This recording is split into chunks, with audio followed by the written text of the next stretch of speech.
Hey folks, Colin here from Sumthins Recording, and today I want to show you how to mix rock guitars to be wide.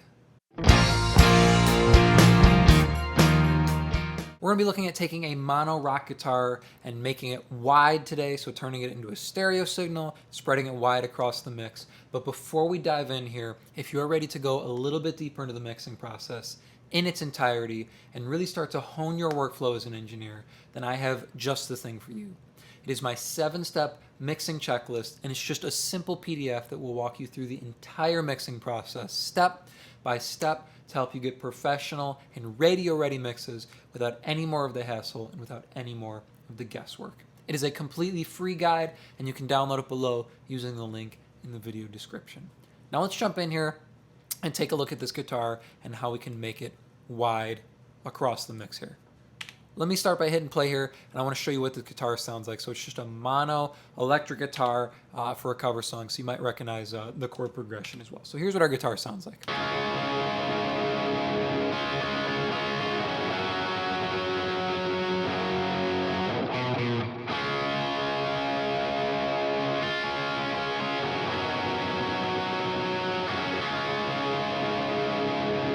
So it's a good sounding rock guitar tone, a little bit of work on it already, just a high pass, low pass filter. All this is all just standard recording stuff here, a little bit of compression, but not much work going on. This isn't a mixed song yet. You can see everything's pretty raw here, nothing on the bass, nothing on our vocals here.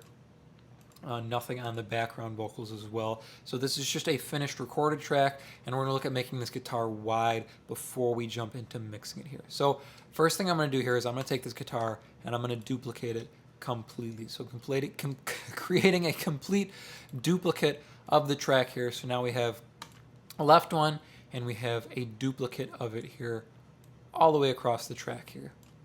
We're going to start by adding a little bit of delay to these tracks just to create a little bit of difference, trying to trick your ear into hearing two different sounds here. So if we come over into the side here in our info panel, we have our track delay here. So on the left side, we'll do 14 seconds here, and then on the right side, we'll go to 19 seconds here. So if we're still up the center, let's see what it sounds like.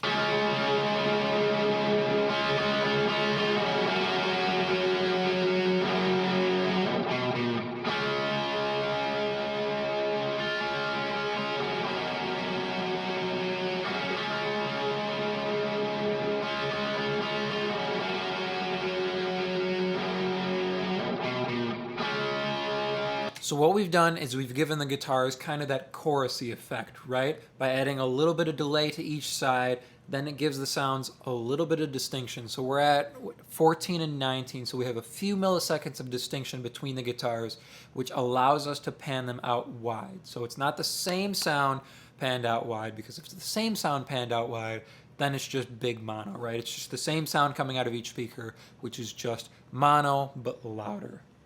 The next thing we can do here is add maybe a little bit of pitch here. So if we go to our first guitar, let's just tune it down just 1. And maybe on the opposite side, we'll go the opposite way. We'll go up 1. So if we flip back to mono here, you always want to check your mono compatibility. So let's see what they sound like in mono.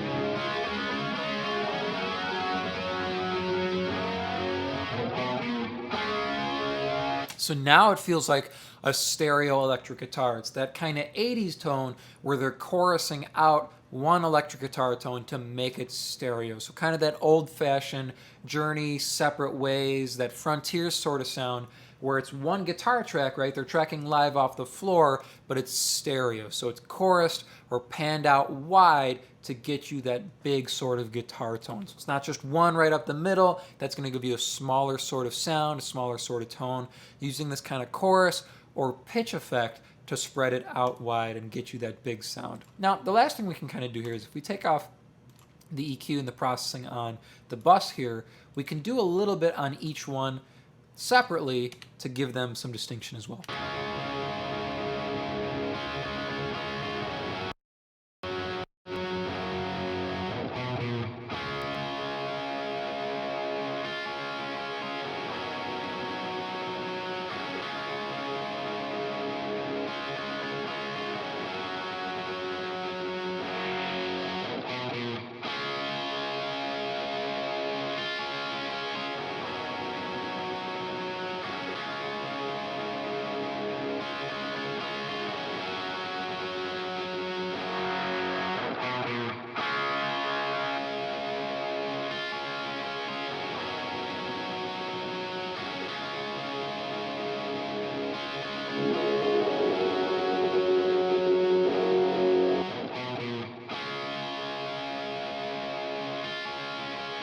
So here's our EQ for the left side. You can see I'm leaning towards emphasizing the top end here and not the bottom end. But on our opposite guitar here, we can do the opposite effect here. So if we lean towards our other guitar here now, we can kind of do the opposite thing with this guitar. So we'll just take these boosts here and flip-flop them.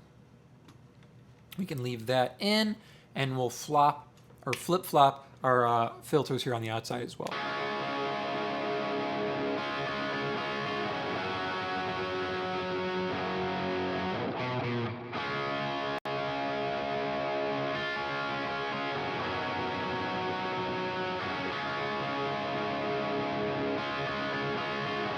So now you can see we're doing the opposite effect here on this guitar. We're leaving the low end in and taking the top end out. So let's throw both guitars in, check them in mono, and then check them in stereo.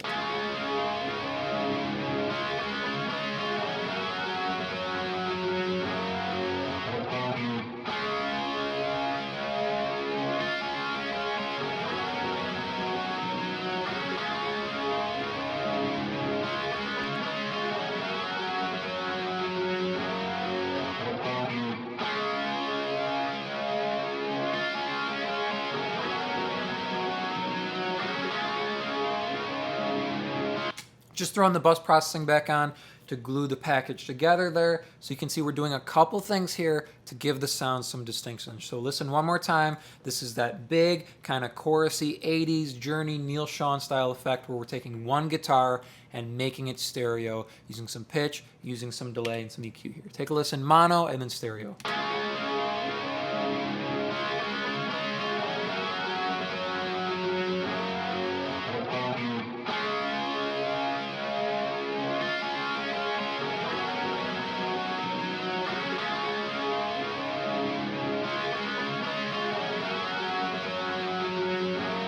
So if you need to take one rock guitar and make it big, make it wide, and make it stereo, first thing we're doing here is utilizing our delay, giving each side a little bit different delay, then doing the same thing with our pitch. So -1, +1, and then utilizing EQ to give each sound some distinction on each side of the spectrum. I hope that was helpful for you. As I mentioned at the beginning of the video, if you're ready to take your mix to the next level and really start dialing in your workflow as an engineer, then I have just the tool for you, and it is completely free. It is my 7-step mixing checklist, and you can download it below to start creating more professional mixes in less time. Thank you so much for watching, and I will see you in the next video.